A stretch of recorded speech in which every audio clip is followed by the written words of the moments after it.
All right, it looks like we've got a few people who are here. The Juniata Distinguished Speaker Series in the Office of Equity, Diversity, and Inclusion presents The Power of Storytelling with Miss Beverly Gooden.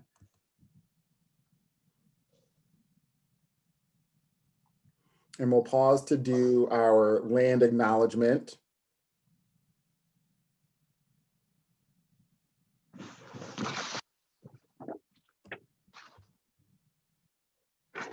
We pause to acknowledge the Onondagatwe, the original people of the land upon which Juniata College now sits. We acknowledge that we are gathered here on the lands of the Onondaga, the Oneida Nation, the people of the Standing Stone, and the Susquehannock Nation, each belonging to the Haudenosaunee Alliance, often called the Iroquois Confederacy. The people who were here at the time of colonization.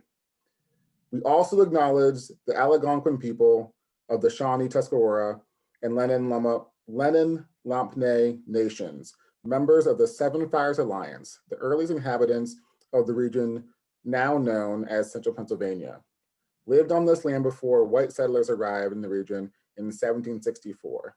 We acknowledge all the lives brought to and taken from this place against their will. In this moment, we honor them. We are here because they were here. I'd like to pass it to President Jim Trilha to offer a welcome for our speaker. Thank you, Reggie. Just get back here. Okay. Well, it's good to see, well, some of you who are on the screen, but I can see names, which is great as well.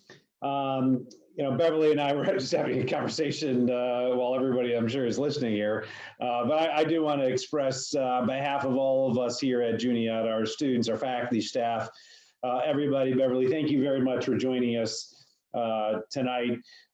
As I had mentioned, we were scheduled to have you here in April until COVID disrupted our semester.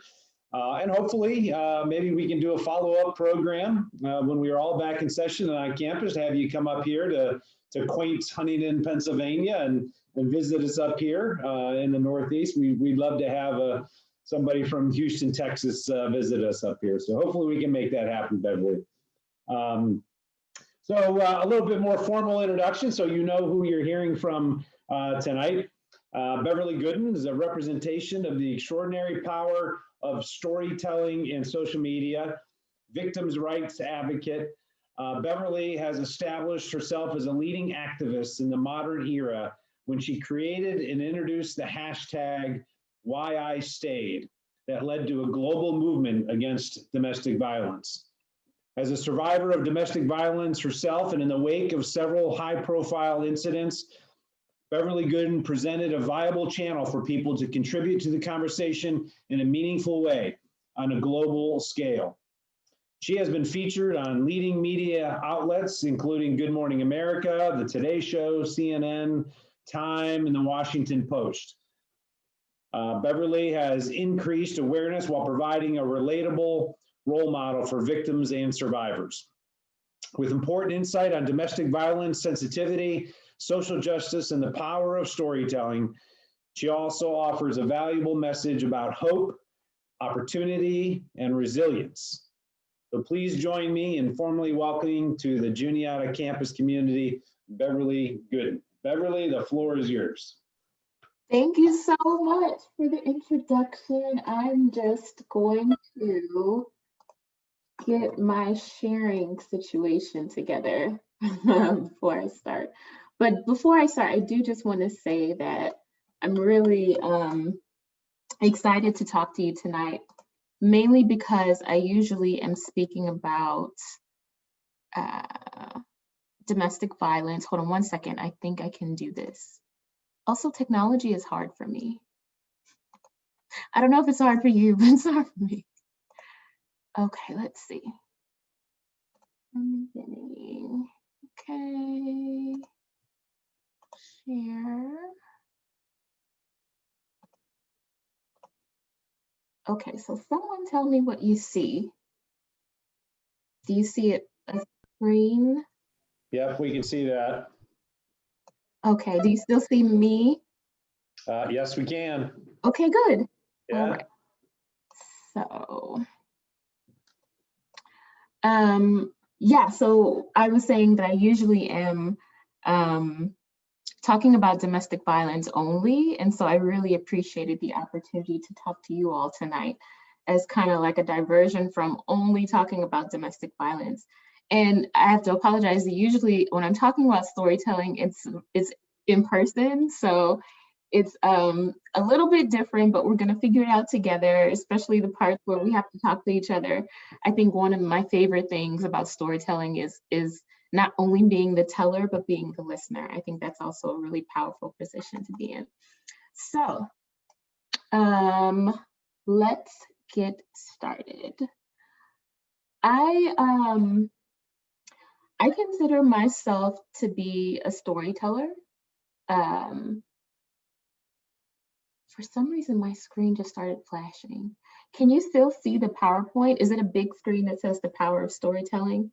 Yes. Okay, good. Okay. What was I saying? Yeah, so I consider myself to be a storyteller. I consider everyone to be a storyteller. I think that we all tell stories. You know, some of them are true. Some of them we've convinced ourselves are true. Some is in fiction, some is fantasy, history, family. Everyone has stories, and storytelling, I believe, can change the world in ways that we'll get into a little bit later. I want to give a brief outline of the next 40 minutes or so, so you'll know when is a good time to tune me out. No, I'm just kidding.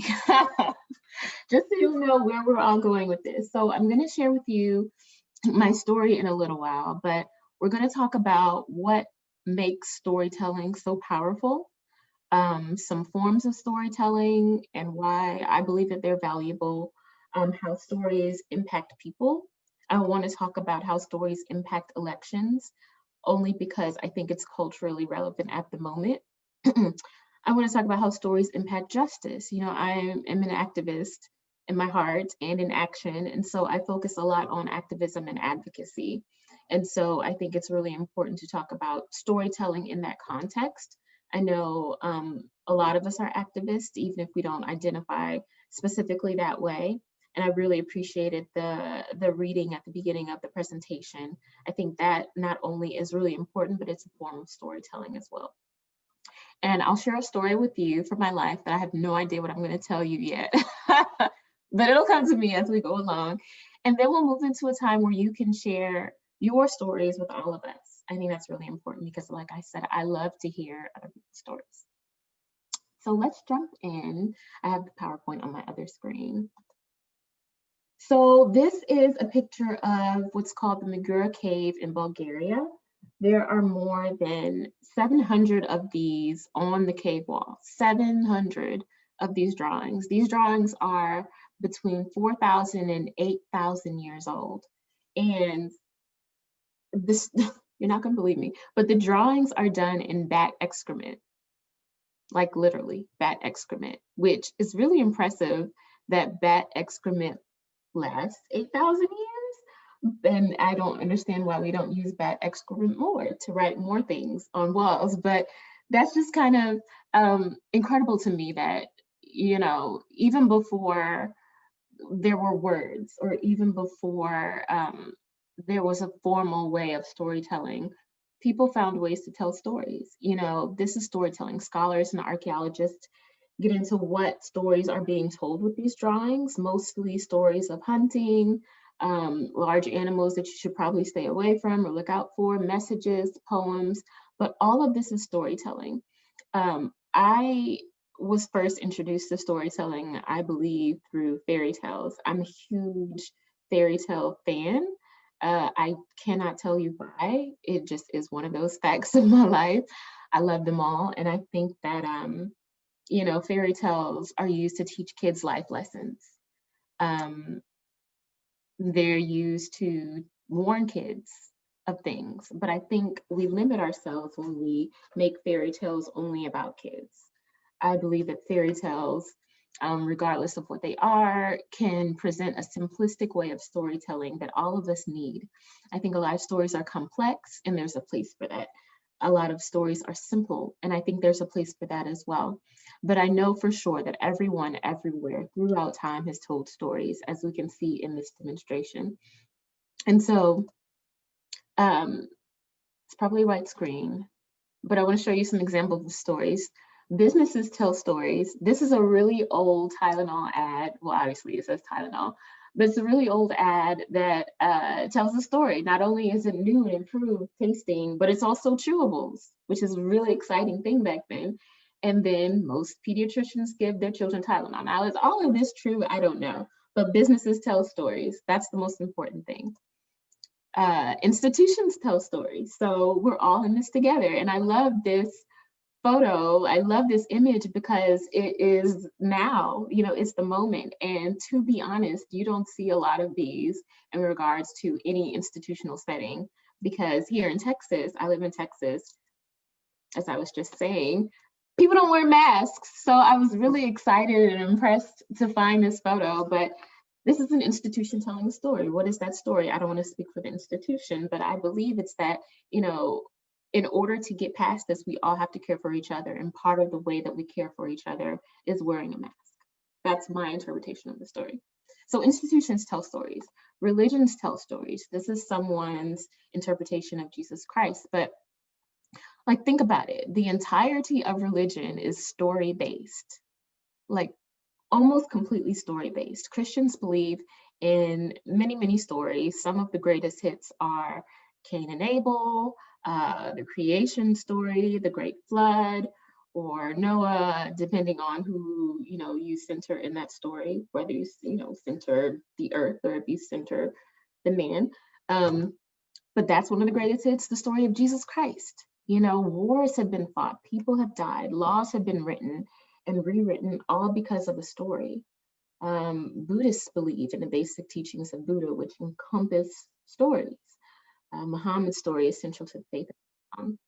So storytelling, the case that I'm trying to build for you, is that storytelling is powerful in a way that changes the world, and it impacts the world in ways that we'll discover in a little while. But what makes stories so powerful? The answer to that is twofold. It's scientific and it's connection. So we'll start with the sciencey side. So when someone is presenting information to you, say in bullet point form, it only activates the parts of the brains that process language. That is the only point, that's the only part of the brain that activates. So I think in a few slides, I can't remember, but I think I have some bullet points, which is ironic since I'm talking about bullet points. But when you see those, the only part of the brain that will be activated is the part that's telling you to process just those bullets, just language. But if someone tells you a story about, the fluid way her cashmere floral scented scarf gently brushed against her freckled neck as she turned and walked away, something like that, many parts of the brain become active. So the motor cortex activates as you imagine the movements of her neck.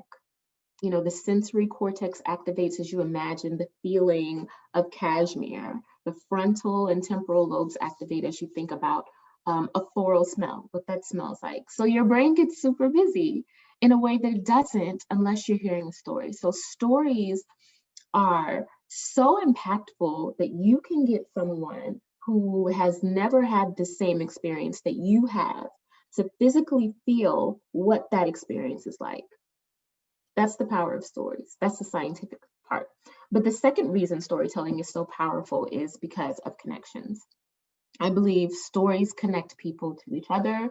I think that's the number one reason that they're so powerful. I think, as I was saying before, stories simplify messages. Just think Aesop's Fables, particularly messages, though, that you may not want to hear. I think I have somewhere in this room, I have a really thick book of the Fables, and some of them are wild. Some of them are pretty harsh. Some of them get pretty deep, but I think that those are important and they have a place. But stories are also used in activism. And this is really close to my heart. It's really dear to me. I think you limit movements and you limit activism when you're not able to tell a story. I think stories are, aside from like, the different parts of your brains being activated and connecting, I think stories are a bridge, to people who may not be like you. So they're useful in activism. Activism advocates also tell stories. In fact, we depend on stories to make our case. And so I'm gonna just show you what that looks like in regards to domestic violence. But before I do, I just wanna, give you two things, a trigger warning. I know that is something that's important when you talk about domestic violence or anything for that matter that could be triggering. So I wanna say that, but also, domestic violence activism is something that I do because it's something that I lived.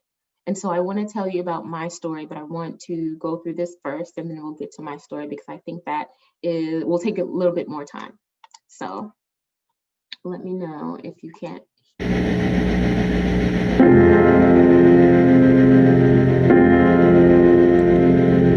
Nowhere in the corridors of pale green and gray, nowhere in the suburbs, in the cold light of day. There in the midst of it, so alive and alone, words support like bone, dreaming of Mercy Street.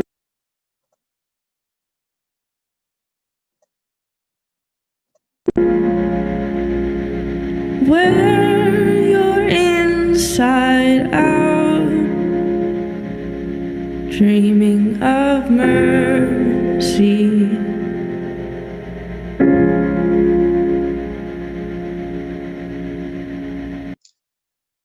So there's a few things I want to tell you about that video. The first one is that in the time that it took you to watch that video, 24 people experienced domestic violence in the US. That's 24 people per minute. The second thing I want to point out is that even in the 60 seconds that that video was showing, it told a story. And I think, if we were in person, we would all go through what exactly that story was telling us. But since we're not, I'll just tell you my interpretations of the story. The story that video was telling me was that there is a woman who is being abused. I think on one level, that's the story. The second level is that she is still in danger. We learned that in the story. And then the third level of the story is the fact that it rarely stops. I think that is a really important part of the story too that comes out. And so I want to tell you my story. So this is a photo of the night that I got engaged. Can you all see that still? It's a photo of the night that I got engaged. I met my ex-husband when we were in college, and he, on this night, told me to get dressed up and to meet him at a restaurant, which was unusual for me because we don't do that because we were in college, so we didn't have any money. Now, I don't know if y'all have money, but I didn't have any money in college, so getting dressed up and going places wasn't quite our thing. But I got dressed up and I went to the restaurant that he told me to go to, and it was a really nice restaurant. I don't know how y'all roll, but I don't usually find myself in restaurants where they have piano players. Not really my everyday normal thing, but that's how fancy it was. So I was like, oh, this is fancy. But it was about halfway through the appetizer when he got down on one knee and he said, I love you, will you spend forever with me? But what no one knew at that point was that the violence had already begun. The first time that he hit me was on my birthday. He had thrown me a birthday party, and he said that he felt like I wasn't as grateful as I should have been for his efforts in throwing the party. And so he got into an argument with me and he threw me up against the wall and he started to choke me. And when he finally let me go, my first thought wasn't to run. Like I didn't think get out of here, because for 6 or 7 months at that time, he had been the perfect person. You know, like he was kind and loving and sweet, and um, dogs loved him. And you know, when dogs like you, that's a good sign, right? So dogs loved him, and he served in the church, and he was just great. He was great for all that time. And so when he did what he did, I thought, what did I do to make you act that way? And so I stayed with him to try and figure that out. Like, my intention was to get to the bottom of why he would do that. And so I stayed with him. And so did the violence for over 2 years. He hit me, he choked me, he punched me, he bit me, he tried to push me out of a moving car. And I stayed with him for various reasons. One of which was because when we graduated from college, I couldn't find a job in my field. So my field was journalism, and he was in engineering. And as fate would have it, I graduated during the recession, not this recession, but the last recession.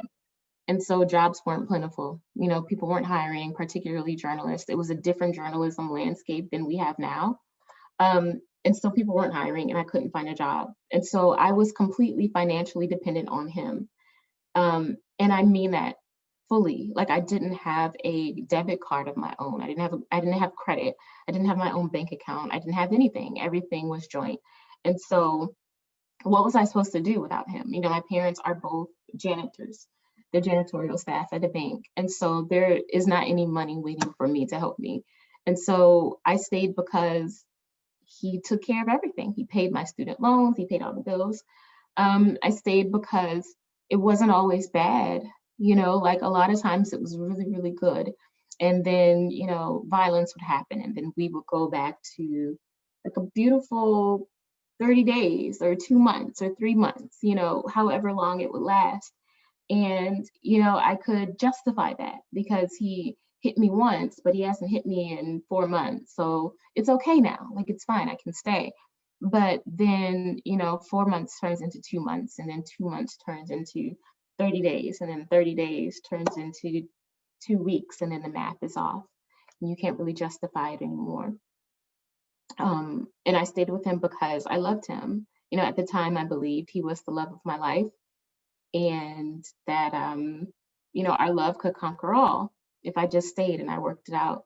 And, you know, I wanted to be every love song that I'd ever heard. You know, I wanted that to be my story, the story of us working it out and staying together. So I stayed with him for 2 years. And then I couldn't anymore, because the reason that I left him is one morning I woke up to him pushing me out of the bed and onto the floor. And so the first thing I remember is being on the floor, looking up and not understanding how I got there. But instinctively, I knew that something bad was about to happen. So I got up, and my intention was to run to the bathroom because the bathroom had the working lock in the apartment. And so I got up and I ran there, but I wasn't quick enough because he was right behind me. And he pushed the door in, and he punched me, and he started to choke me again. And so this was a moment that I realized for the first time that I could die. Like, it's just not one of those things that crossed my mind before. I didn't think, you know, that any of the violence would end in death. But in that moment, I felt that I could die. I felt like he could kill me. And I decided that I wanted to live more than I wanted to be married to him. And so while I wasn't able to leave that day, it took about 2 months, but I was able to get out a little bit later. So fast forward to 2014, that was 2010, by the way. So it was 10 years ago, and I haven't seen him since. And so fast forward to 2014, I don't know, do y'all use Twitter? Does anybody use Twitter? No? You? Yeah. Oh, everybody. Okay, good. Oh, good, y'all use Twitter. So that's all I use pretty much. Like, I don't really know how to use Instagram. I try, but I find like all my selfies are exactly the same. So I just stopped, you know, embarrassing myself with Instagram. So I mainly use Twitter. Sometimes I hop on Facebook. But anyway, so in 2014, I was heavy on Twitter. I would say heavier than I am now. but I was just always there. And I wasn't talking about domestic violence because it was one of those things that happened and I decided that I didn't want to talk about it anymore. It wasn't a story that I ever wanted to repeat. I just wanted it to go away.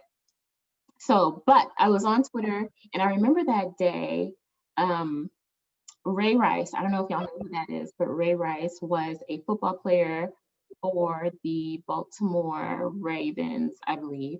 But video came out of him, TMZ released it, and he punched his wife in the elevator and dragged her out of the elevator. So they released that video. And I was on Twitter that day, not talking about anything domestic violence related.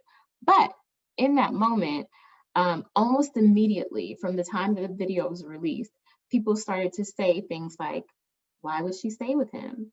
You know, I would never stay with anyone who punched me, or she must just want his money. But the prevailing question of the moment was, why would she stay with him? And so then there I was, knowing that I knew reasons why someone would stay with someone who abused them, not through like study, but because I had lived it. And so when I was watching all those questions come in about why would she stay with them, I felt the guilt and the shame that I associated with being someone not only who was a victim of domestic violence, but someone who decided to stay with their abuser. And so I felt all that come back. And in that moment, I just started to tweet a few reasons why I stayed. I tried to leave the house once after an abusive episode, and he blocked me. He slept in front of the door that entire night. And I hashtagged it why I stayed because I'm not particularly creative, and that's what I was talking about. I stayed because my pastor told me that God hates divorce. It didn't cross my mind that God might hate abuse too. Why I stayed. And so I was just telling my story. I was telling a story of my reasons for not leaving the person who was abusive towards me. And I didn't think anything of it. So I actually tweeted these things while I was at work, which I don't recommend because you might go viral and then your boss knows that you were tweeting at work. And it's like no way I can even deny it either, because unfortunately tweets have timestamps and clearly it says 11:47 a.m. Clearly I'm at work. So, but anyway, sidebar, unless your job is like social media, otherwise, you know, I didn't get fired that day, so it worked out. But so I tweeted these things, went on my lunch break, came back from lunch, and I started to tweet again. Like I got back, it's a pattern here. I got back on Twitter, but when I got on Twitter this time, I noticed that the hashtag why I stayed was trending in the US. And I didn't think it was about domestic violence because this was 2014 and that didn't happen, right? Like this is before a lot of social movements in regards to anything victim related or specifically, you know, women's rights, things like that. That didn't really happen. So this is before Me Too, it's before a lot of things. And so I didn't think it was about my story. You know, I didn't think it was about domestic violence, just based on the knowledge that that didn't happen. So I clicked on it and I saw things like this. Why I stayed because he never hit me and I didn't think verbal abuse and emotional manipulation was considered an abusive relationship. I kept hoping it was a phase and that things would get better. Why I stayed. I was determined to make it work, wanted the kids to have their dad, convinced myself that what he did to me wasn't affecting them. Why I stayed. And then the last one on the page that always sticks out to me no matter what, because I think it's so powerful, is why I stayed because my word was the only evidence. And so somewhere in the realm of 200,000 people within that first 24 hours of the hashtag told their stories of domestic violence or told stories of people that they know, or even just tweeted in support of the stories being shared about domestic violence. And so it went viral, I think, in the US, but also internationally. But then this happened.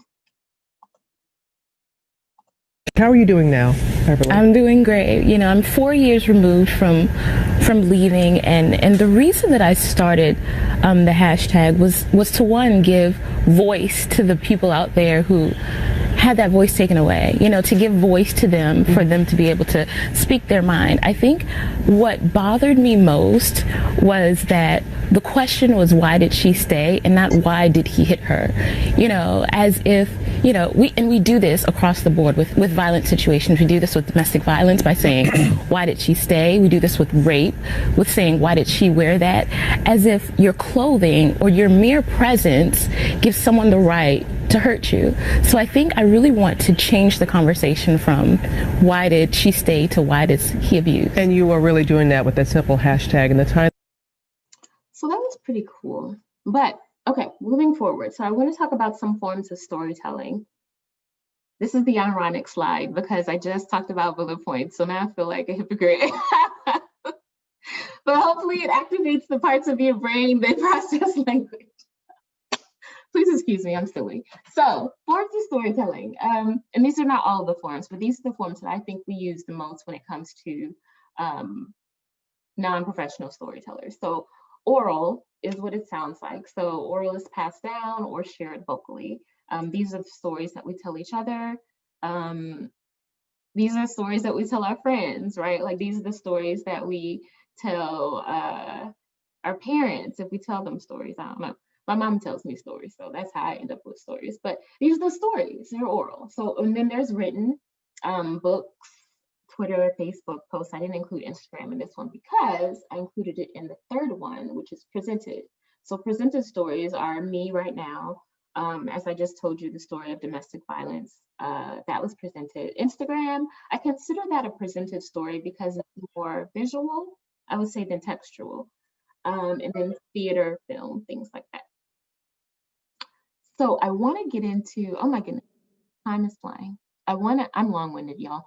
I want to get into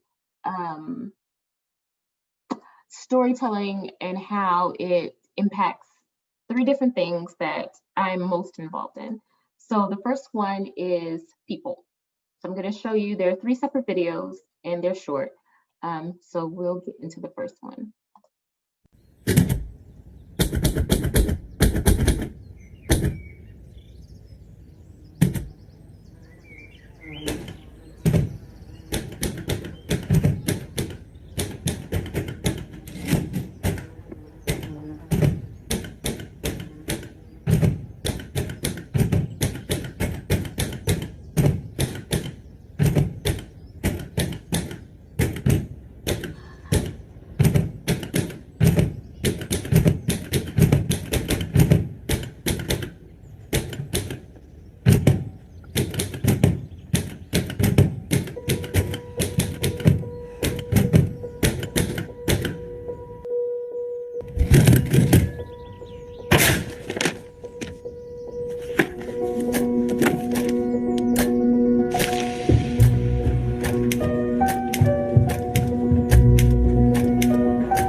I finished my play.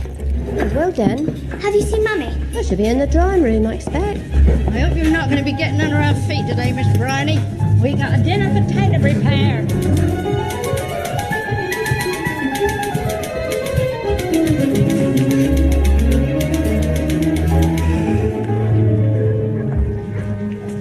Hello, pal. I hear you're putting on a play. Who told you? Jungle dramas. Will you come and see it? Not sure that would be quite... Why don't you let me read it? You used to make those beautiful bound copies of all your stories. I kept them all. I still want you to come. Let's see. I have to go now.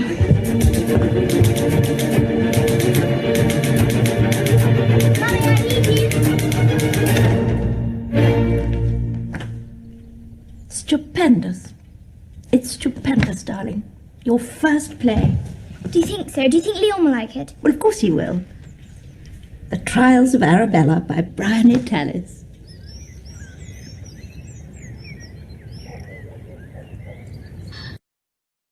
So I don't know if you all have seen the movie Atonement. Have you seen Atonement? No? Y'all have to see Atonement. Okay, so Atonement, I highly recommend. It is one of my favorite films of all time for the reason that we're talking about today. So if you haven't seen it, you should see it. So I'm not going to tell you all that happens in it. But what I will say is that in this film, nothing is as it seems. Even that opening scene is not as it seems. And scene by scene, the film unrolls just a scroll of complicated stories.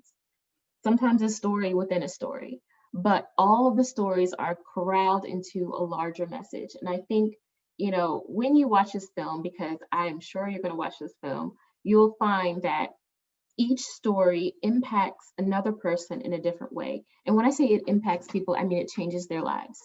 In some ways positive and in some ways negative. And I think it's even cooler that, you know, the framing of the story is within the idea of a girl writing her play. So this seems like a random place to put this movie Atonement, but I think it really perfectly illustrates how, you know, just the art of storytelling in its various forms, in the play form, in the, you know, film scene form, and then in the ways that she grows to tell her story over time, impacts everyone. It changes everyone's lives in tragic ways and in positive ways. So highly recommend Atonement. I'm going to speed along because I am running out of time. I talk a lot, y'all. So next, we're going to talk about how stories impact elections. And this is one of my favorite, not just because of the person, but one of my favorite storytellers is Barack Obama. Aside from politics, I think he is just excellent at framing stories, telling stories, and using stories to change people's minds. And so I'll show you this video that talks about how we even know him. So just to give you a preview of the video. So this is 2004, so 16 years ago is when the world found out who Obama was. And it was through, you know, the Democratic National Convention. When he came, he just started to tell story after story. So I won't spoil it. I'm just gonna go ahead and press play. Is it working? Oh.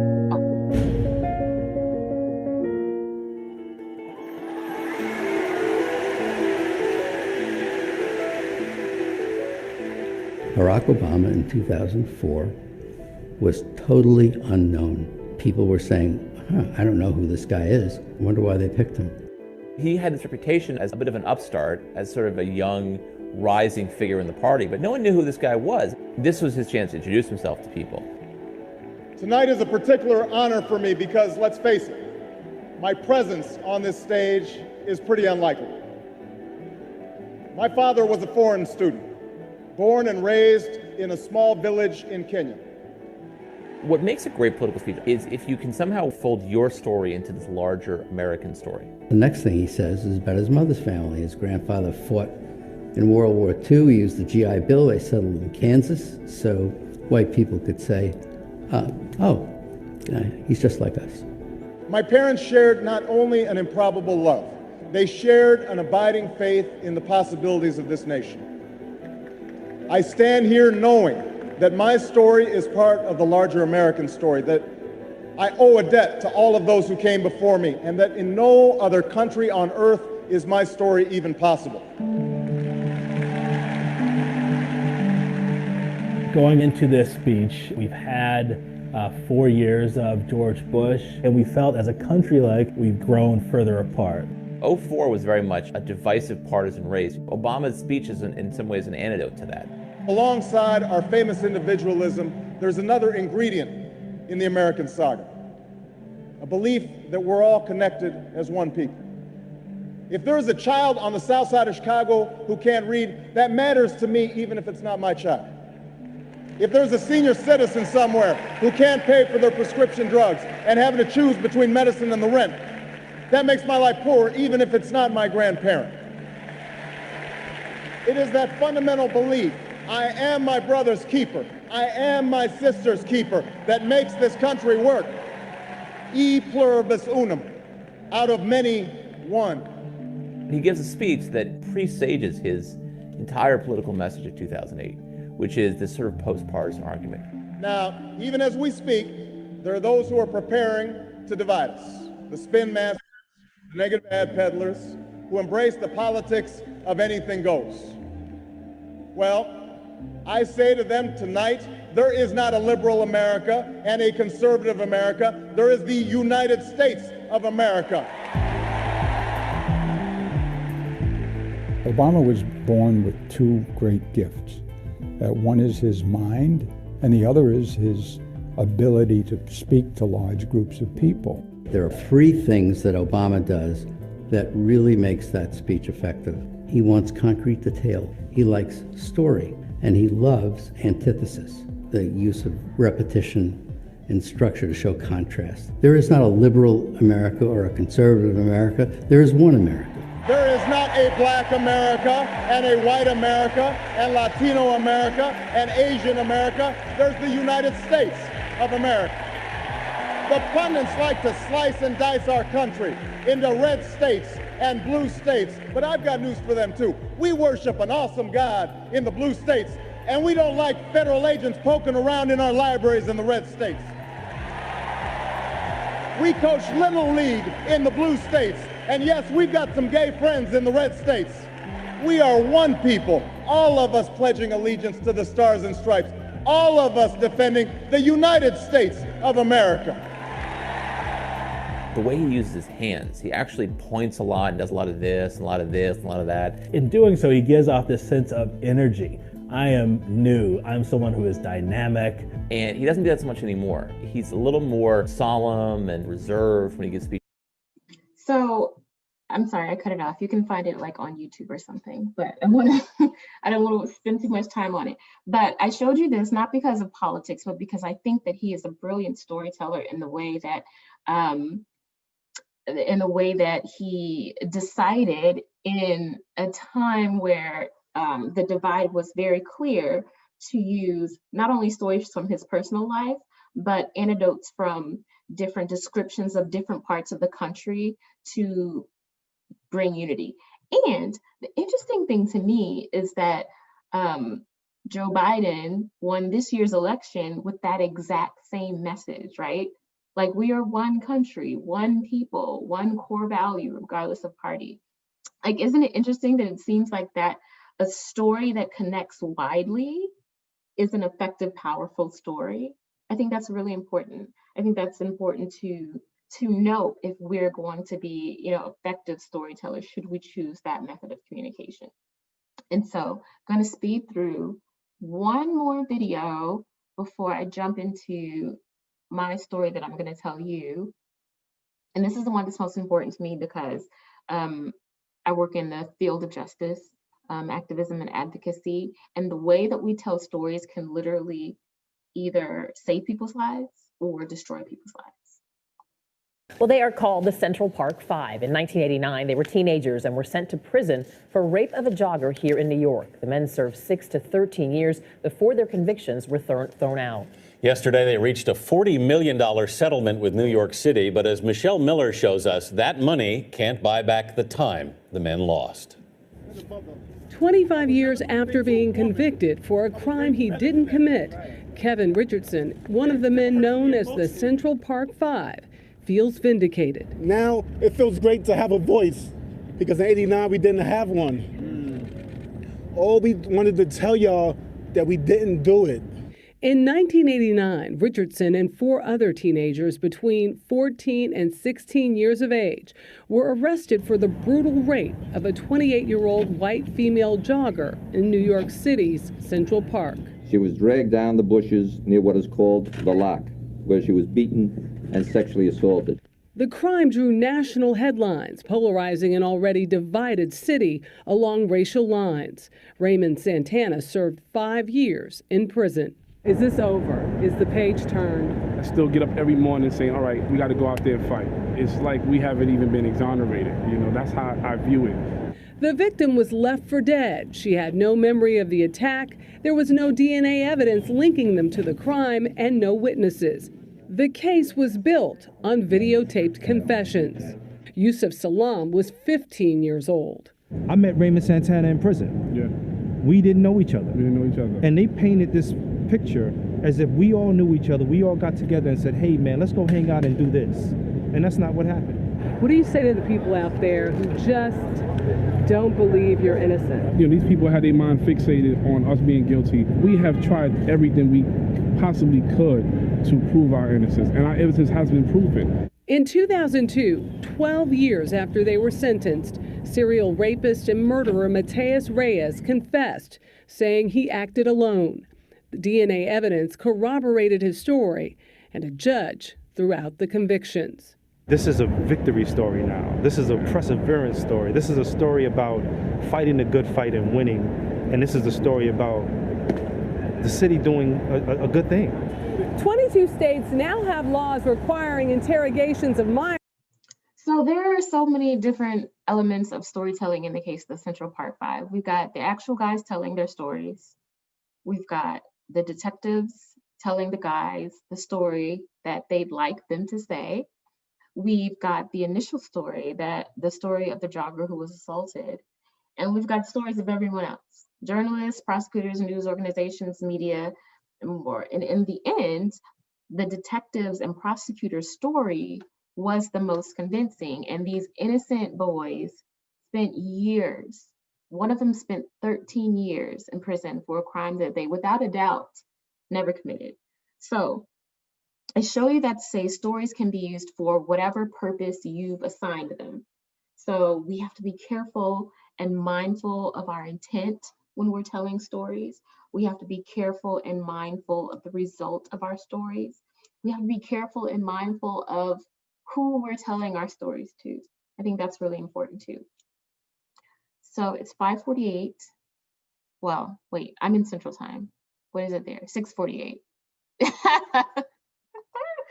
So I'm going to tell you a story, and then you all can tell me stories if you want to. If you don't want to, you don't have to. So the story I'm going to tell you is a story of a woman who, in 1983, she had been with her husband for about 7 years, and they had been trying to have a baby. They were trying really hard to have a baby. They successfully had one son who was born prematurely in May, and he spent 6 or 7 months in the preemie wing of a hospital. And after that, she conceived 4 times and was unable to have babies. She had 4 stillbirths. 4 stillbirths. And of those stillbirths, she knitted little red onesies for all 4 of the babies that died. And she had given up. She didn't want to have any more children. She didn't want to try anymore. She wanted to end that portion of her life. And her husband said to her, why don't we look into adoption?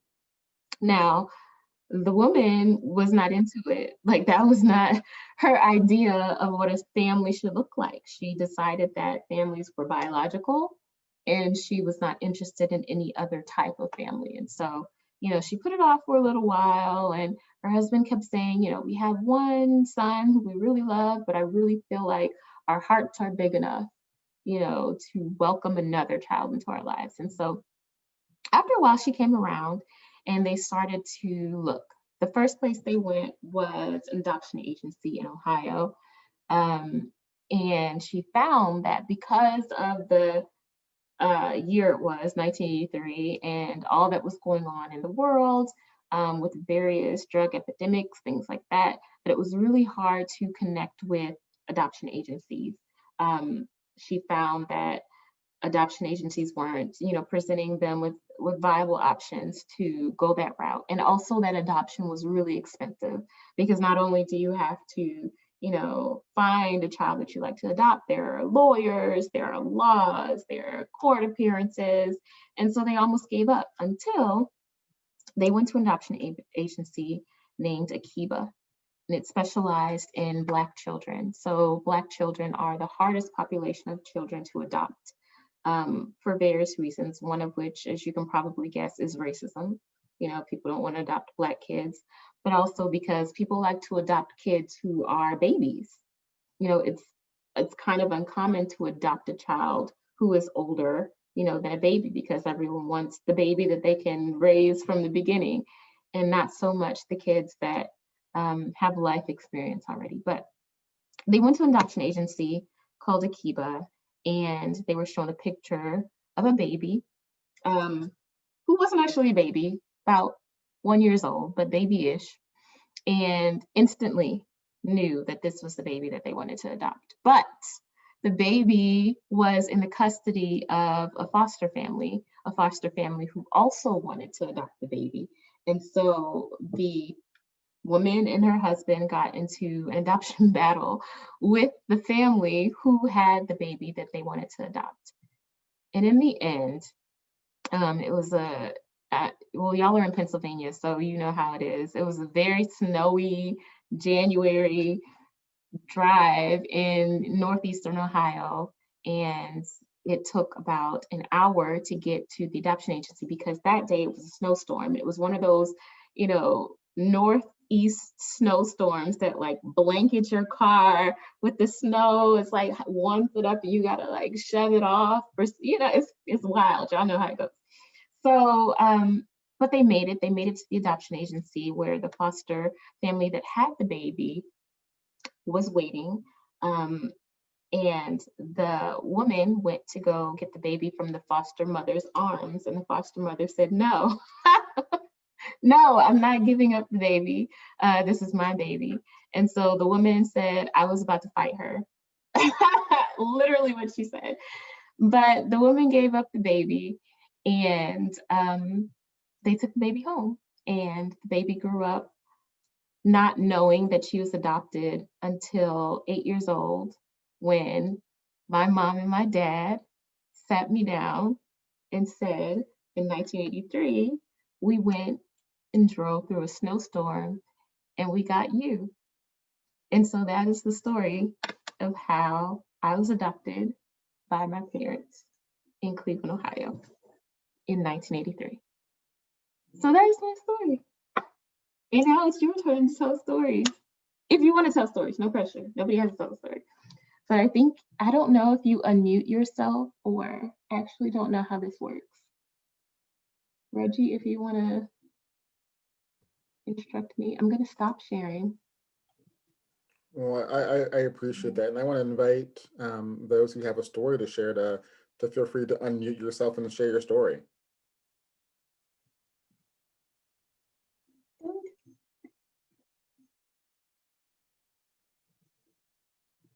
Okay. Beverly, are you interested in a particular theme or idea? Whatever you want, whatever story you feel comfortable sharing. 60 seconds. It's like you have a time constraint. Okay. I don't have one in mind. I just wanted to know. Sorry. I don't have anything to tell you. It's fine. And I know I went over my time, so we only have a few minutes left anyway. So if you don't want to share a story, it's okay.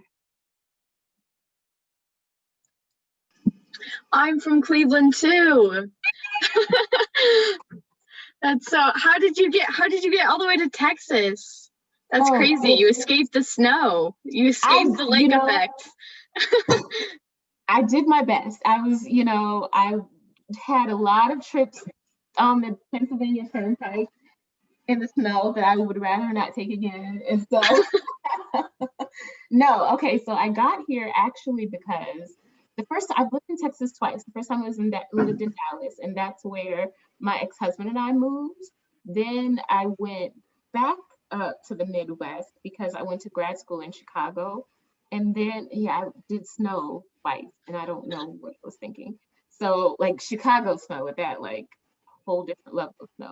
And then my job that I actually work at now, I've been here a few years, hired me from where I was to come down here. So, and then I just, because it's hot all the time. Like, it's hot right now. No, I'm not trying to, like, rub it in, but it's hot. I know there are many of you that have some amazing stories on here. Tell stories?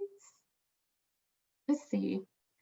Does anyone have a story? I think some of us do have stories. We just don't know how to tell it like as well as you did, because that ending kind of like crawl up on us. It's a happy ending. You can tell it any way you want. I think the good thing about storytelling is as long as you know the ending in your mind, you can get there however you want to get there. So if you want to start the story one way and end it a different way, or if you just want to lead with the ending and then we'll get to the details, that's one way to do it. I think the beauty of storytelling is that there's not really a rule other than have an intent. So the intent of me sharing that particular story with you is so that you knew not only that, adoption of Black children is difficult, but that I am actually one of those kids. That was the only intent, was to get there. And by chance, I knew my mom's story because she told me a million times. If she was here, she'd tell you. Like, she loves to tell people she didn't want me. And I'm like, what is wrong with you? Just kidding. She's a lovely woman most of the time. But okay, how about a story about how you chose this college? And I was literally thinking about telling that story. So I heard about Juniata College through a friend who goes here. And we're 3 hours away from campus. My high school is Waynesboro. We're still in the state of Pennsylvania. I was good in school. I just didn't think I was like Juniata worthy, if that makes sense. I had applied to like other close schools and a bunch of other schools that I thought, yeah, I can get in. But I applied to Juniata as a, why not? And I did not expect to get in. I was not expecting to come here at all. But one day I get a letter in the mail and it's Juniata, and I left it on the table for like a couple of days because I don't want to be disappointed in front of my mama. So yeah, everyone's like gone to sleep. I'm like, whatever. And I scream. My mom wakes up and she's like, "What's happened? What happened? I'm going to Juniata." And yeah, I'm here. That's a good story. You're like, I left it on the table. That's funny. Thank you for sharing that. I actually really was not planning on going to Juniata. I had at the time, money was like a really big deal for my family, so it was going to come down to like who gave us the best financial aid.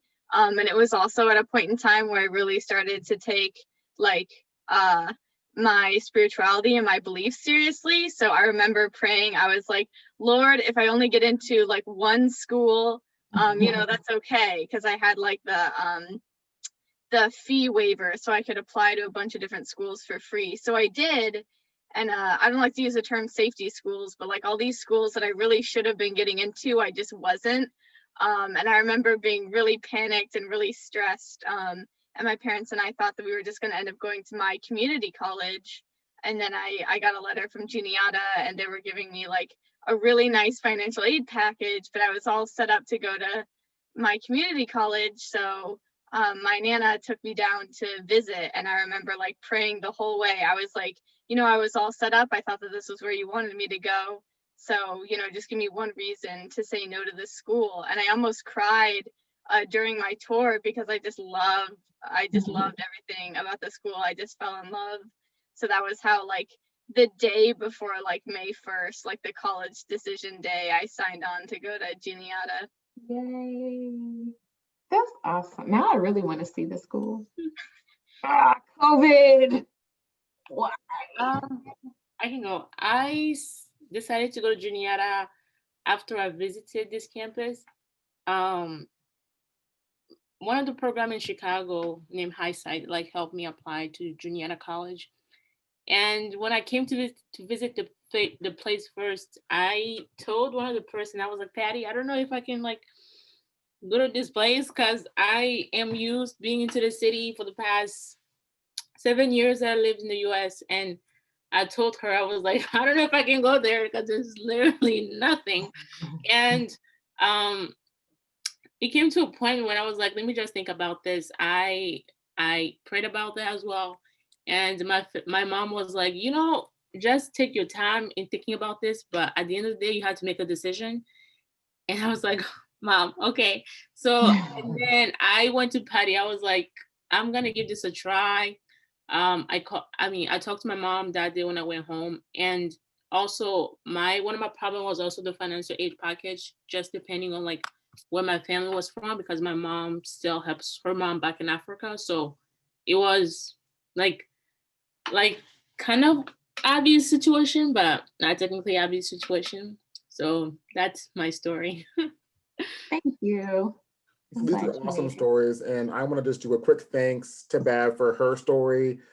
She has graciously accepted everyone staying and sharing their stories. So we had originally planned to have a small group of students kind of stay for the next hour. So we are really, really excited that she has said yes to having everybody stay. So we get one more hour.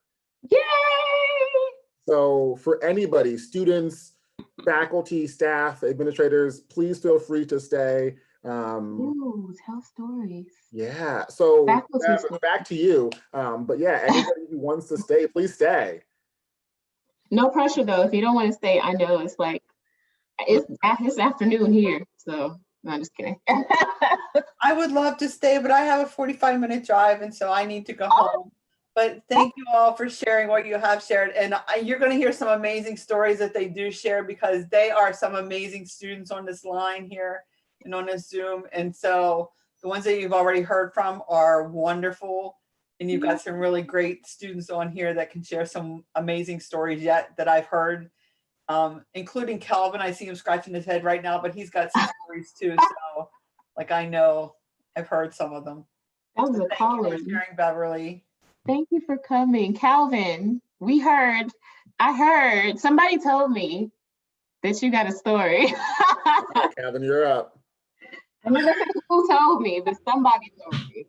Wow, Lisa. Got a puppy story at least. I do have a puppy story. I'll share two stories leading into a puppy story, a fiance and a puppy story. So I'm Calvin Bembry. Nice to meet you, Beth.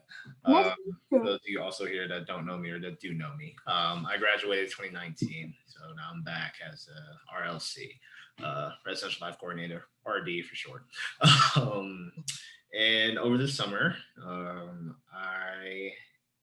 me and my now fiance, went to New Jersey to a beach. And so it was planned. We've been together for almost 2 years now. So I was planning to ask over the summer. And of course, COVID. So my original plan was put on a back burner, and I didn't really want to wait. So I had to figure out a way to do it. So beforehand, I told her that we were talking about it and stuff. So I told her, I was like, all right, over the summer, I'll take you to go get your nails 3 times. So you don't know which one I'll do it on. And as the summer went along, I hadn't gotten her to do her nails at any point in time because we couldn't do anything. Well, I'll tell you the original plan. So it was she loves giraffes, and the only time I ever seen her super happy, she played softball here. She had went to Florida and saw giraffes and their favorite animal. She's all giddy, sent me a video of her feeding a giraffe, all that. So I was planning to take her to see a giraffe, and then as she was feeding it, that she'd turn around and I'd be proposing, the whole thing. Couldn't work out. So we went to a beach, and I had her get her nails done there, and we were just doing vacation stuff, whatever. And then I was like, I'm going to find a way to do it. So before we went there, I called up to different henna tattoo places. And as we got there, we went to another section of the beach, probably about an hour, 30 minutes to an hour away. And whole time she didn't really know. She kind of felt like, oh, he'll probably ask me this weekend, but she didn't know when. And as we were walking down the boardwalk, I was looking for a good henna place, a good henna tattoo place. And then ended up finding one that was like inside. I want to do it. It's like inside enough. And we was like, oh, let's get, like henna tattoos. Let's do like, I don't know if y'all seen this show. They do tattoos. They do blindfolded tattoos. Usually it's messed up. They do messed up tattoos on but like couples or like siblings go and get tattoos or resemble something that they felt about the person. And their tattoos, they can't get them off.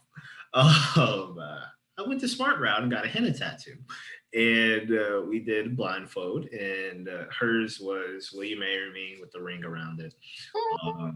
And as she opened her eyes, I was proposing. So that's my my engagement story. I'll have a marriage story in 2 years. Yay! I like that story. I like henna too. That was clever. Thank you. You're welcome. I wanted to ask a question. I kind of want to stay, but I do have something to do. Awesome. But thank you very much for today's presentation. Thank you. Yes, thank you. I just had a question right before I logged off. What was the name of the movie that you recommended, and how do you spell it? Atonement. Let me put it in the chat so you can find it, so everyone can find it. Okay. If you do not like it, I'm so sorry. It's okay. I think it'll be fine. But yeah, it is like the ultimate storytelling story to me, because there's so many stories in it, and you don't know which one is. You just don't know what's going on, and then you all of a sudden you do, and it's just like, that's all I'm gonna say. Okay, I'll take your. Calvin, give us an update in 2 years, please. Says Anna. I will. May 14th, 2022. Is there gonna be henna in the wedding? Like, are we gonna do like I'm in it? Are we gonna do I get this. Are we gonna do like henna themed? Is there like I mean, we might have to do like a little henna something. A little henna station. A little henna station. Yeah. People I like that idea. Oh, I haven't heard that one before. Wow. See what happens when y'all tell stories? You can get ideas after it. So share some stories. That is a henna station. I have never heard of that at a wedding. That could be intense if there's a lot of people, but I believe in them. I just want to drop that. Okay. Thank you for that. Thank you for sharing. Anybody else have a story or a question? I'll tell a story. Oh, Reggie, okay. Dear Lillian, we love you. Please come to Juniata and bring your mom and dad. That's how I ended up at Juniata. When I interviewed, they sent a note to my daughter. I'm a girl dad. Sent a note to my daughter with a Juniata onesie saying, we love you, your dad, but please come to Juniata and bring your parents with you. That is awesome. Pretty good. Oh, y'all are good people. I love that. That is so cool. So, okay, does she wear it? She does, but she's now 2.5, so it's too small. Oh, so no, we can't wear it anymore. No. That's beautiful. Oh my gosh, I love that. Any more stories? We actually don't have to tell stories now. We can talk. You can ask questions, or we can talk about domestic violence if you want to. We can talk about what Dr. Phil smells like. Robin Roberts is really tall, like super tall. Well, I'm short, so I guess my perspective is off. How tall is she? I don't even, never mind. She's tall though. She's really tall. Dr. Phil smells like some cologne that I had smelled before, and I feel like it was on my uncle like years ago. Like, you know how like scent memory brings, I'm serious. You know how scent memory brings back like things, like when I was sitting next to, okay, first of all, nobody asked me a question. How am I I just ramble. I like to talk. So first of all, gotta get comfortable. So I get there and I was thinking like, okay, bro, this is a story. Okay, so we're going back to like before I even knew I was gonna be on Good Morning America. So I'm minding my business at work. not working. And I don't know how anybody got my phone number. Like, it's really weird. People can find you. That's another thing. Like, people will find you if they want to. But somebody called me and was like, Good Morning America producer would like to talk to you. And I was like, okay. So they connected the Good Morning America producer. And so now I'm in like North Carolina at the time. I've lived all over the place. That's a story. But I was in North Carolina at the time. And like exciting things don't really happen all the time in North Carolina.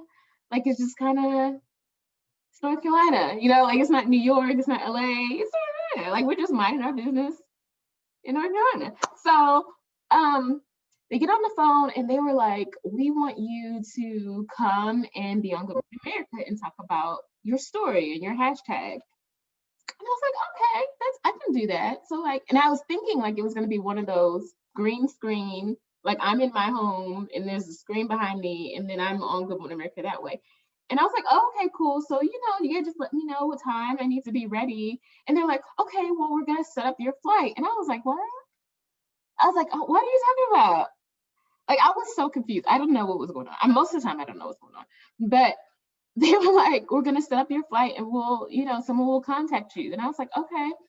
Someone contacts me. I give them all of my private information over the phone, which is probably not a good idea because they could have been a stranger. But I gave them all my information.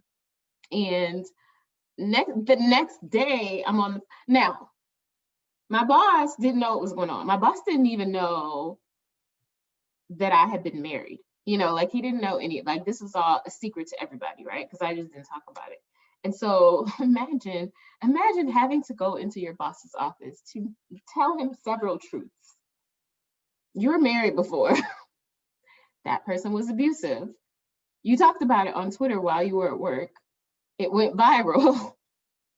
And now Good Morning America wants you to fly to New York to talk about it. So you need the next day off. Like this was a series of, this was like a whole conversation I had to go have. And like, at first he was kind of looking at me like, what are you talking about? And I was like, I understand this is all a lot, but this is real. Here's my ticket. I showed him like my ticket in my phone. He's like, okay, yeah, go. But we'll talk about this when you get back. So now I had like, it was like a dad. Like I was like, now I gotta talk about it with you. But anyway, so I go to New York, and it was the night before the next morning. And there were all these rules, like you have to be ridiculously early. You have to be at the studio at 5 a.m.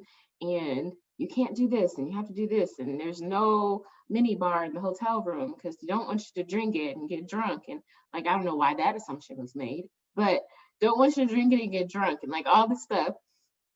And I was like, okay, so I'm here in the room and I'm waiting. And so the next day I show up at 5 o'clock. I am not drunk, didn't plan on it, but just want to reassure everybody that I was not drunk. Show up at 5 a.m. I made so many wrong assumptions. I did not know that. I thought that it was going to be like one of those, you sit at the table and it's like now, and like a neck up interview. Full disclosure, I have on sweatpants. But like, so I thought it was going to be like that, where you only saw from the waist up. That's why in that video, you see like nothing matches on me. Like my shirt is all fancy and then there's jeans and like, what did I have on? What are the really comfortable orthopedic shoes? I don't know. It was one of those brands. Because I didn't think it was going to be like the whole body. So surprise, they're like, this is where you're going to be sitting on the couch. And so I didn't bring fancy shoes because I was coming back like the same day. And it's 5 a.m. Where are you going to go get fancy shoes at 5 a.m.? So I was like, well, this is what I got on, you know, whatever. So have on the fancy shirt, have on the jeans, have on the Skechers. That's what I had on. I had some Skechers, really comfortable Skechers. Had on my Skechers, and I'm sitting in the room, and like Robin Roberts walks by the room, not in the room, like by the room. And I was like, oh my goodness, that's Robin Roberts. I wonder who she's going to be talking to today. So then she like comes back and into the room where I was sitting, and I was just like, is that She's like, hi, Beverly. And I'm like losing it. I was like, how do you know me? Is it on something? Is it on the board? Like, how do you know my name? And she was like, well, I look forward to talking to you. And that's when it hit me. Robin Roberts is interviewing me. Like, what? So that was wild. So now I'm nervous because I was just like, okay, this escalated. This escalated from like a neck up interview to a full body on a couch or chair, and Robin Roberts is doing it. And then like, so I'm back there, and so I'm getting like all my notes together and just like thinking about what I want to say, you know, just preparing. I'm just like praying, trying to center myself and everything like that. And so then they call me, it's my time. I go out and sit on the chair, and like the room is small. Like it looks big, but it's actually really, really small. There's like the couch, and then there's like 20 cameras right here, like in your face. So it's the weirdest thing, and I don't ever want to do it again. So it was like right there in your face. And so I'm sitting there minding my business, as has been the case this whole story, minding my business. And Robin Roberts come out, and she's sitting there, and then randomly, Dr. Phil just kind of like casually walks out of the back. And he's like, he knows everybody in there, and just like shaking people's hands. Hey, how you doing? He's just, I'm like, where's he going? Now, there was an empty chair next to me, but like, as you can probably tell, I'm not quick on the draw. So like, I don't process things. It's just the truth. It's just true. It takes me time to process things. So I'm like, where is he going? So then he walks up to me, and again, he's like, Beverly, it's so nice to meet you. And I was just like, why do you know my name? So I was like, it's nice to meet you too. Thank you, Sarah. Yeah, I don't do it. It's not a quick thing for me. It takes me a while. And so then he like says my name, and then he sits by me, like he sits in the empty chair by me. And I was just like, well, what else you got, universe? Like, I'm here, like, what else? What's next? What's next, universe? So I'm sitting there, and he's talking, and I think he was talking to me, but I honestly can't remember, because I was just like, now I'm scared. Like, I haven't been scared this whole time, because I didn't know it was gonna be all this. Like, I thought I was just gonna talk, you know, on the screen, in the green screen. Nope, I gotta fly somewhere. Then nope, I gotta look cute from the bottom down, and I don't. So there's that, and I gotta deal with that, how I'm gonna be on TV in my Skechers. And so then Robin Roberts shows up, and now Robin Roberts is involved. And then Dr. Phil shows up, and Dr. Phil is involved. So now I'm nervous. And interview starts. It was actually a really quick interview. It was maybe 5 minutes. It wasn't that long. Dr. Phil did a lot of talking, which I appreciated. And I just like kept thinking of like my intent. Like, what was my intention in that moment? What was the point of me being there? What did I want to say? And so a lot of times the conversation was going ways that didn't like fit with my intent. And for some reason, I think I've always been rather intuitive. Like, I'm not quick on the draw, but I know what you're doing. Like, it's one of those things. Like, I know what's going on. I may not be able to process it, but I can tell when it's not what I want. Always been very clear on what I want. And so there are times when when they want to talk about like my ex-husband, or, which I don't do. I don't talk about him. I've never said his name, like things like that. They wanted to do that. And so I was always kind of like trying to redirect the conversation to what I was there to do. And what I was there to do was talk about victim blaming. That was why I was there. I was there to talk about domestic violence in a gender neutral way. That's why I was there. I was there to talk about why people stay. Like, I just kept reminding myself why I'm here. So even in that clip from earlier, the question was like, how are you doing now? I felt that was an irrelevant question, because that's not what I was there for. Like, I wasn't there to talk about me. I was there to talk about the issue. And so I think I said something like, I'm fine, or it was 4 years ago, something really quick. But then I like pivoted right back to, but the reason I started the hashtag is because, so I think like that's one of the things that I believe is really important in storytelling, which I would consider like an interview elements of an interview storytelling. But that's one of the things that I think is really important. It's like knowing what story you're telling and why you're telling it, and sticking the course, like staying in the course rather, like even when, something interrupts, or even when sometimes when I'm speaking to people. And I had one person years ago, and I was talking about not storytelling, but domestic violence. It was like a domestic violence panel or something like that. And this guy like stood up in the middle of me talking, and he just started kind of like yelling about guys. He was like, you don't talk enough about guys experiencing domestic violence. And did you know that men also experience domestic violence? And he just kind of like went on a tangent like that. And in moments like that, like it doesn't offend me when people critique me. I don't get offended by that. I think that even if a critique is not necessarily valid, there's value in it. And I always try to look for, when someone else is telling their story, I always try to look for the meaning behind it. And so he kind of went off, he was yelling, he's talking about men experiencing it and how women never talk about men and it's always about women. And so when he finally finished yelling at me, because I didn't interrupt him, I just, because what do you do with it? What do you want to do, yell back and forth? So he finally stopped talking, and I said, I'm sorry that happened to you. Because I am really sorry that happened, because it's clear, he didn't say what it was, but I think it was clear to me and everyone in the room that something had happened, and that his yelling was not even about me. It had nothing to do with me. I was just kind of like the person that was there at the moment, but his yelling had to do with whoever hurt him and whatever system that was in place that didn't give him justice. That's what his actual problem was about. And so I told him, I'm sorry that happened to you. And I told him, I just wanted to validate his feelings, say, yes, domestic violence does happen to men. Like, yes, it does. But I had to come on back to like a fact that we can't escape. And that is that it happens to women at higher rates, just like it happens to LGBTQ people at higher rates.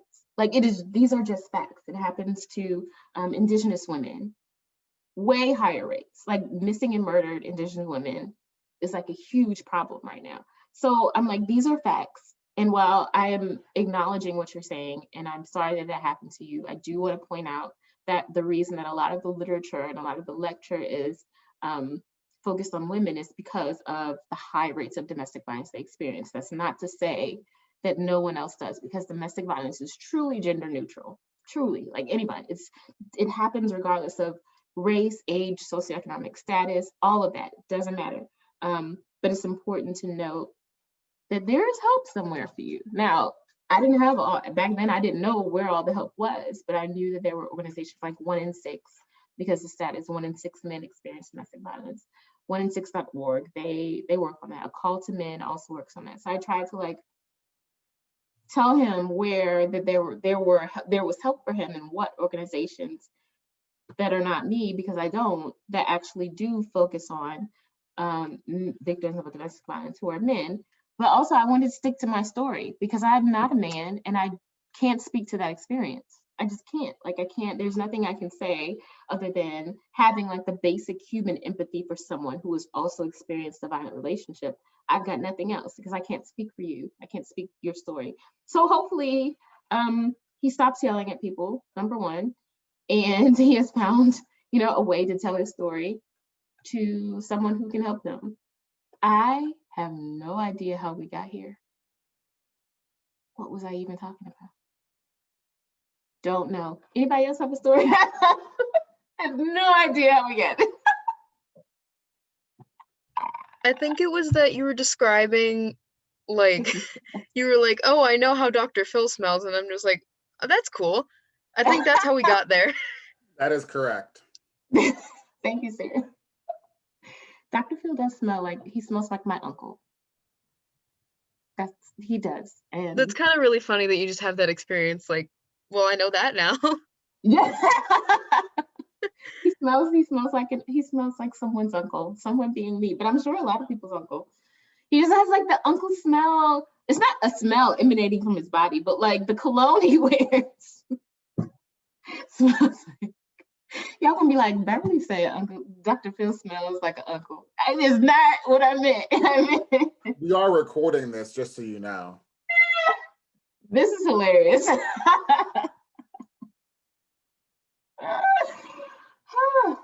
Fun. Yeah.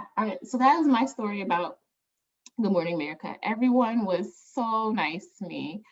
Like, I don't know, but I don't know a lot of celebrities, so I don't have a lot, and I was in North Carolina, so like I don't have a lot of interaction with celebrities, and I assumed that they would be, I don't know, like standoffish, and literally no one was. Like, Robin Roberts is the nicest person that I have ever met in my life.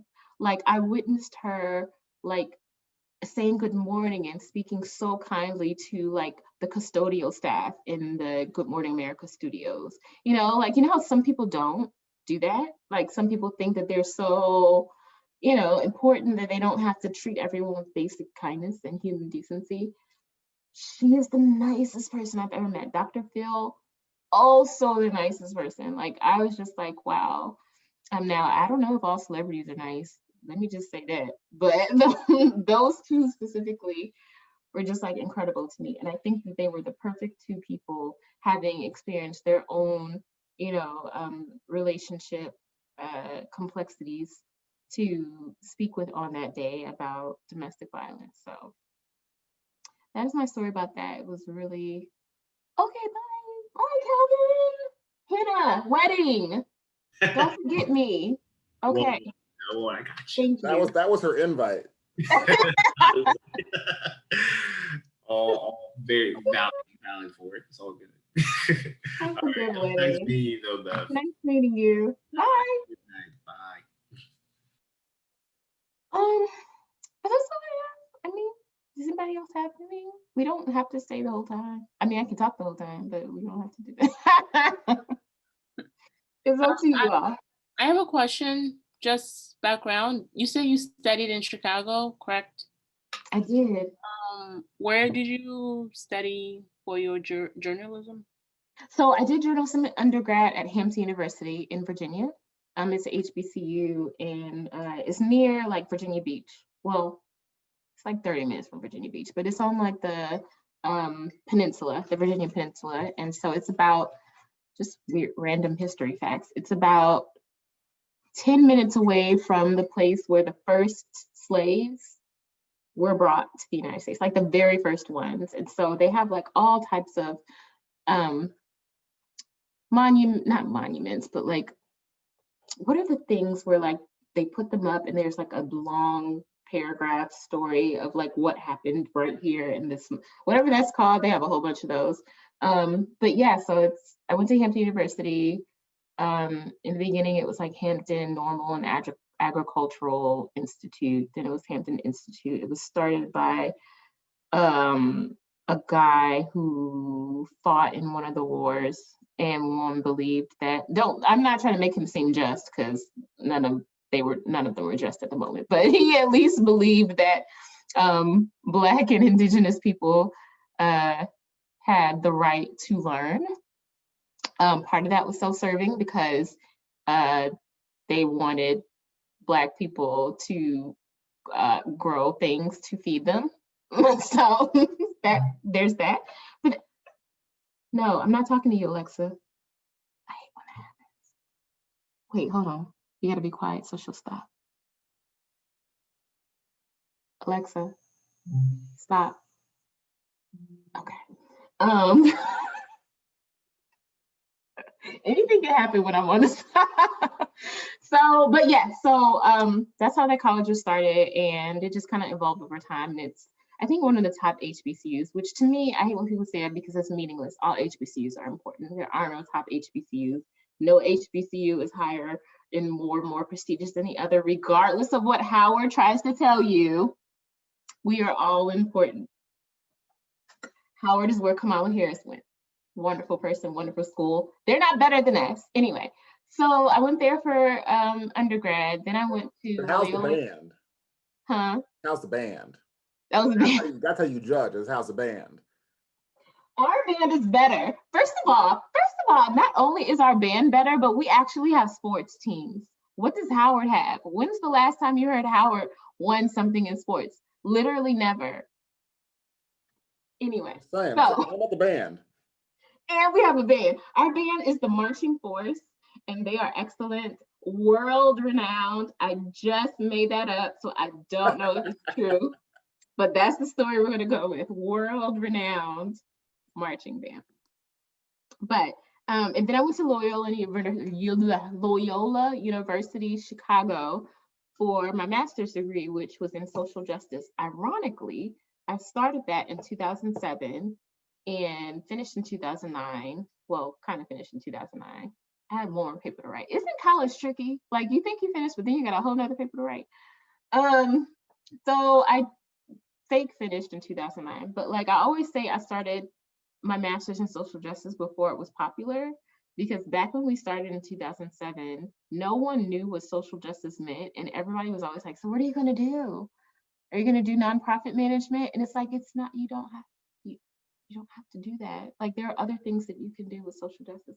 And then now everybody knows what social justice is. So I really feel like I'm a victim of being before my time in regards to education, because I could not find a job again in social justice for years. The story of my life is not being able to find a job. I just want y'all to know that it is a recurring theme in my life. But so my intention back then was to go into homelessness. So I did actually work for a few years at an organization that wrote grants for homeless shelters. And so my focus was on homelessness and housing, specifically in Chicago, where we had a 10-year plan to end homelessness. We didn't do that. Homelessness did not end. But I think now advocates for housing are developing a lot of different plans that don't include the original plan to end homelessness, because homelessness is so tricky, because no one you meet is homeless because they want to be, and no one you meet is homeless merely because they lost their apartment. There are so many reasons for homelessness. Like, it is unbelievable how homelessness happens. But I always tell the story of like how I met, so I worked at a soup kitchen. What do they call them now? Back then they were called soup kitchens, but we'll just call it soup kitchen. So I worked at a soup kitchen for a year, and every Wednesday we would feed the homeless. So and there were no restrictions. Like, some programs require you to like not have had alcohol all day to be able to eat food in our program. Like, what? Don't do that. So we didn't care. Like, anybody could come and eat. And so it was also at a church. So there was like optional Bible study if you wanted that in your day. So you could come to Bible study and eat, or you could just come eat. It's totally up to you. But we offer that because it was a church. And so in Bible study, one of the guys that would come all the time, he was homeless, but he also had a PhD in physics. Like, what? That's amazing. How do you mean that? Like, oh my gosh. I didn't even pass biology. Seriously, I didn't. And I got a D, literally. And so like, he had a PhD in physics, and he knew everything that he needed to know about physics. But and he would tell me about, he was just telling me stuff, and I was just like, what are you talking about? And the problem was that he lost a fellowship or something. He lost something that was supposed to take him to the next place in his physics career, and he took it really hard, and he started to drink, and that drinking turned into a lot of drinking, which turned into alcoholism, which turned into him losing everything, his family, his home, everything. He lost everything. And so, but still the most brilliant mind, like just the most brilliant person. And so that was a great experience, because I think even I went into the work of homelessness, thinking one thing and finding out nothing I knew was true. Like, I never imagined I would meet someone with a PhD in physics who came every Wednesday to eat at the church that is homeless. Like, it was just wild to me. So like, it's interesting. It's interesting. But yeah, I got the master's in social justice and proceeded to not do that. So Hopefully Joe Biden forgives student loans because I still got them. Still paying those 10 years later. They just multiply. Interest, it's the interest.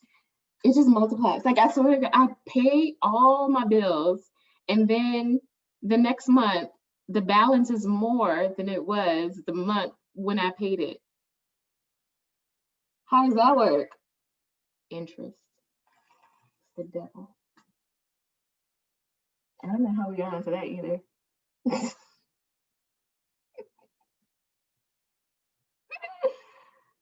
Does anybody else have a story or a question? Anything? Oh, sorry, go ahead. I was just I can tell a story about how my family and I moved to America. Yeah. All right, so my mom is from Rwanda. She was born and raised there. So due to the war, she had to move, so evacuate. Not evacuate, another word, like move to another place where it was safe. Yeah. And there she moved to DRC. Back then it was known as Zaire, but it's known as Democratic Republic of the Congo today. And when she moved there, she didn't know the language because they speak Swahili and Lingala in DRC, but she only knew Kinyarwanda. So a cool thing that she told me, mom telling stories, is that people that were translators of the country in between, so people from Burundi and Tanzania, both those countries knew a little bit of like Kinyarwanda, and they would share with the Rwandese community in the refugee camps, like which words were which and how to like speak them. So learning a new language from 0 to 1. And from there, I was born in DRC, but then I moved to I moved to Congo, like the regular Congo RC. And I lived there for 8 years. I moved from Congo to Central Africa Republic in 2008. And then there my sister was born. When she was born, I was like, oh my God, I always had the like attention, like all 8 years of my life, I was alone. And then she came by and all attention was on her.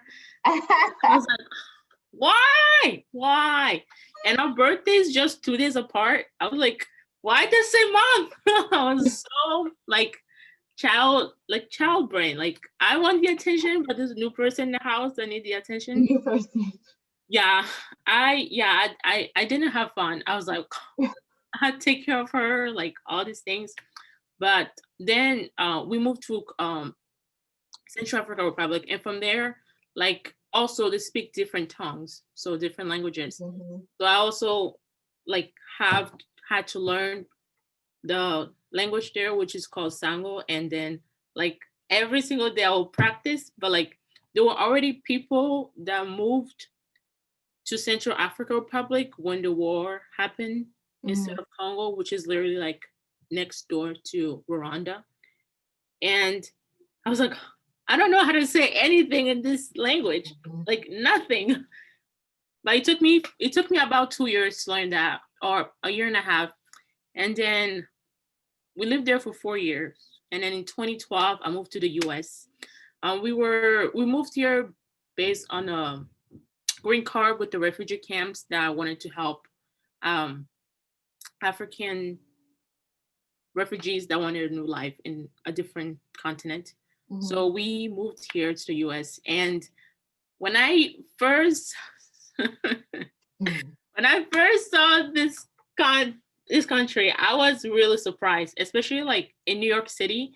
Like everything was different.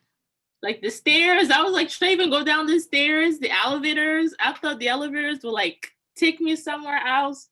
The escalator, I'm like, I don't know if I'm supposed to walk on these or like stand or anything. Like nothing. And we didn't even understand English. We spoke French. I still speak French, so we spoke French. But nobody here like spoke French when we came. So when we arrived to Chicago, and it was cold too, like very cold, super cold, because the weather there is like terrible. Texas, here the weather is terrible, back in Africa, I prefer the weather over there because it's warm. But then I came to Chicago. Chicago is cold. It's Lake Michigan does not play well. And and it was raining and snowing that day. So I was really like surprised. I was like, Mom, are we in the right place? Because the weather changing was very different. And then we also had to learn how to speak English, of course. That was a struggle for me. And then sometimes, like still to this day, whenever I like start or stop, it's because I'm thinking into the language that I'm used to and then translating into English to like speak. So that was my story. Thank you. So with English, what was the hardest part of learning English? Everything. Yeah. I think for me, writing and reading it was pretty hard because I already knew how to write in all those tongues, and then I have to like let them go to focus on one language. They're like hard to do at this point. Thinking, translating, thinking and translating. It's like another job. I bet. I believe it. Yeah. Thank you for sharing.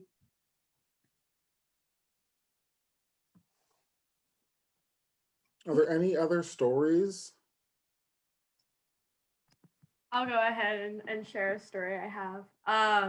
So this story is about one of my favorite concerts I've been to. I don't know if anyone else here loves to go to concerts, but I love concerts. I've been to like 32 concerts. I can't get enough of them.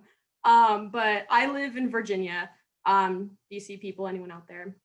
But I went to this radio station concert and they had Fall Out Boy.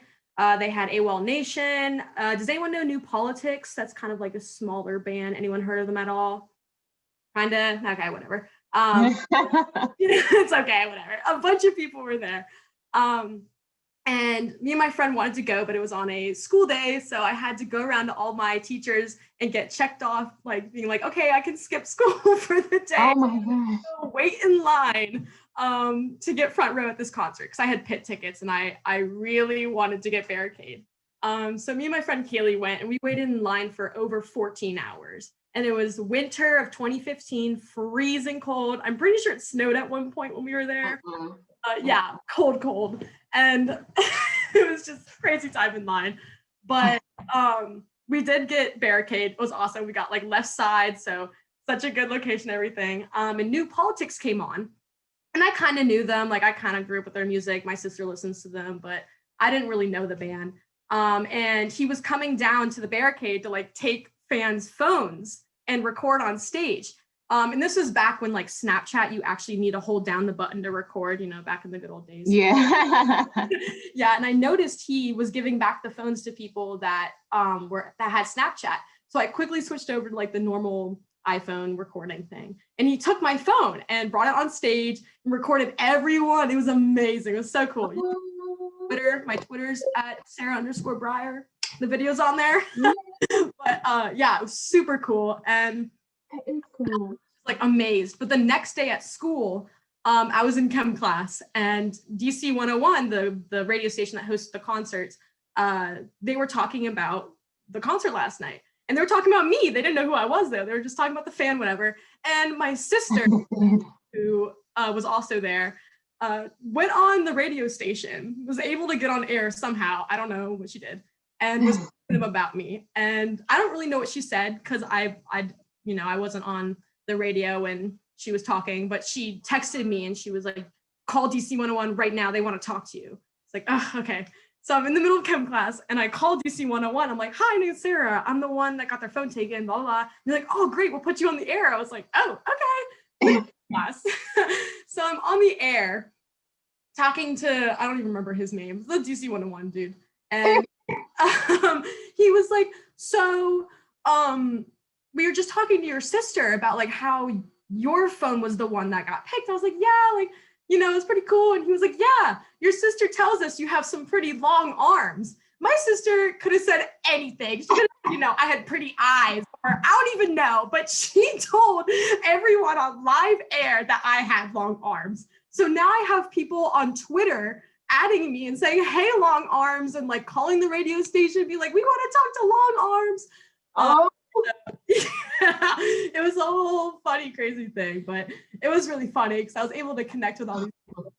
I'm sure like it's recorded somewhere on their webpage, but if you go back in their webpage, you can hear my chem teacher yelling at me in the background. She's like, you're in chem class, get off the phone. I'm like, it was a whole crazy thing. Yeah, that's one of my favorite stories. Long arms are beautiful. Yeah, thank you.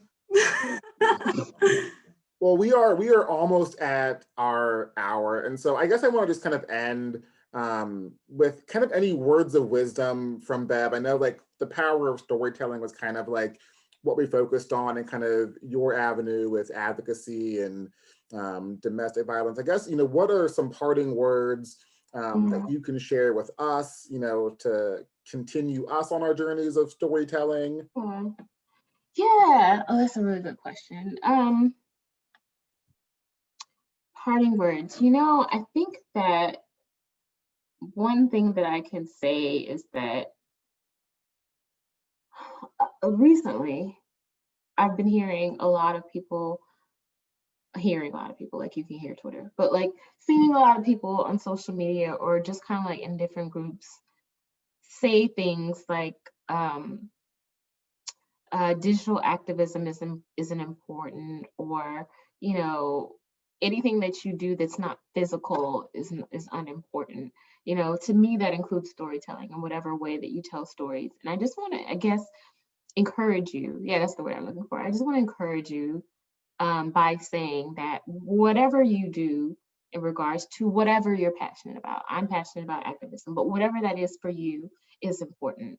And I don't want you to let anyone tell you that even if you're telling a story and that is the extent of what you're doing in that moment, that it's unimportant or less valuable than any physical thing that someone could do. I think a lot of times we invalidate the liberal arts, we invalidate the creative arts and the performing arts, and we invalidate anything that isn't 100% rooted in like science or data or physical action that has like physical, tangible, immediate benefits. And I think there is beauty in not only storytelling, but thinking about the intent behind the story and what goes on with the story. Because, beyond data and all of that, stories have literally lasted the test of time. I started off the presentation with that slide with the cave drawings because, that is not data. That is not physical activism. That is not any of that. That is someone 8,000 years ago deciding to tell a story for whoever was going to see it one day. And I think it's important to recognize that that is what has stood the test of time. And so, I don't know what all your majors are or what you're studying, what your intent is in regards to what you want to do when you graduate from college. But I do want you to know that storytelling is valid, it's important, it changes the course of history. As we can see, it changes elections and it changes, the outcome of justice. And that's what I want to say. I just want to encourage you in your storytelling, as I said before a few times, to think about what the intent of your story is. Always have an intent. If you're starting out a story and you don't know where it's going, maybe that's not the best story to tell in that moment. Because stories are so impactful. Know what you're saying, form it in your mind, and then just tell it with all the strength that you can muster, and know that that story will reach who it's supposed to reach. And when it does, it'll reach further because that person is going to tell that story to someone else, and then just goes on and on and on. So I wish that people valued the arts more. They don't seem to, but maybe one day.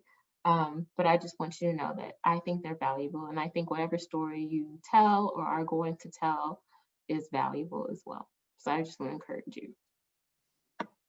Well, thank you so much. I mean, I have enjoyed hearing your story and hearing the stories of students and working with students, you know, on campus and capacities that I work in. It's really, really awesome. So again, thank you. Thank y'all. Time with us. Thank you to the students and the staff and the faculty for spending some time with us. I'm done. I'm going to stop recording so we will save this video for forever. So we'll hear the forever story of Sarah on the radio and how Dr. Phil smells and coming to him and all of those stories will forever be saved, right? So this Zoom is now a story, right? That we can tell and we can share. Where's the story going to be posted? It will be posted on all of our social media. We're going to highlight the fact that you were here, but we enjoy it. So I think it really is kind of a cool thing, right? The power of storytelling. This video tells a really powerful story, and so I appreciate the time and attention. So